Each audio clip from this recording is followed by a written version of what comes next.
Fait numéro 4. L'ami du comte Orlov.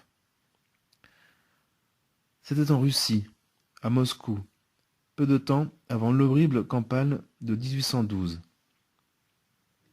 Mon grand-père maternel, le comte Rostopochine, gouverneur militaire de Moscou, était fort lié avec le général comte Orlov, célèbre par sa bravoure, mais aussi impie qu'il était brave.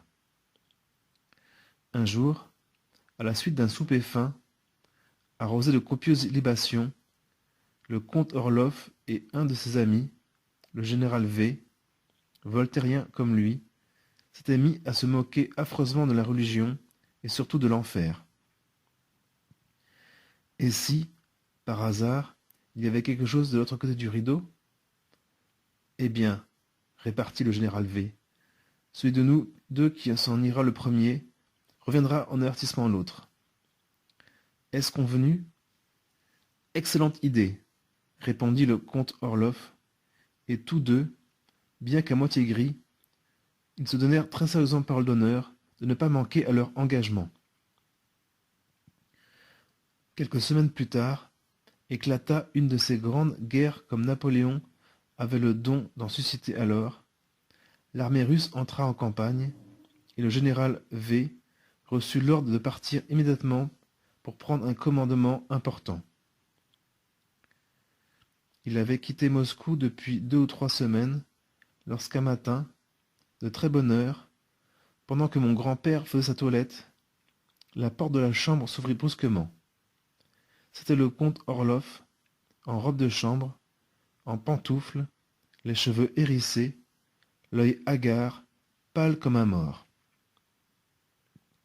Quoi? Orlov? C'est vous, à cette heure? Et dans un costume pareil?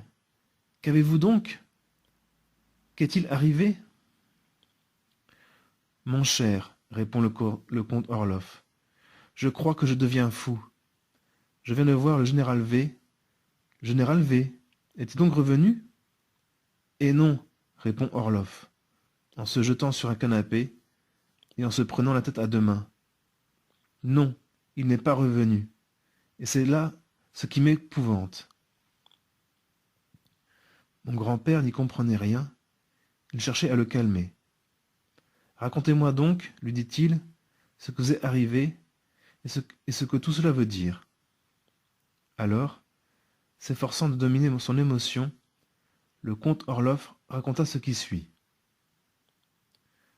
Mon cher Rostopchine, il y a quelque temps, V et moi, nous étions jurés mutuellement que le premier de nous qui mourrait irait dire à l'autre s'il y a quelque chose de l'autre côté du rideau. Or, ce matin, il y a une demi-heure à peine, j'étais tranquillement dans mon lit, éveillé depuis quelque temps, ne pensant nullement à mon ami, lorsque tout à coup, les deux rideaux de mon lit se sont brusquement ouverts, et je vois, à 2 pas de moi, le général V, debout, pâle, la main droite sur sa poitrine, me disant « Il y a un enfer, et j'y suis. » Et il disparut. Je suis venu vous trouver de suite.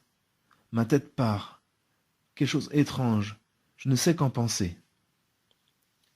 Mon grand-père le calma comme il put. Ce n'était pas chose facile. Il parla d'hallucinations, de cauchemars, peut-être dormait-il.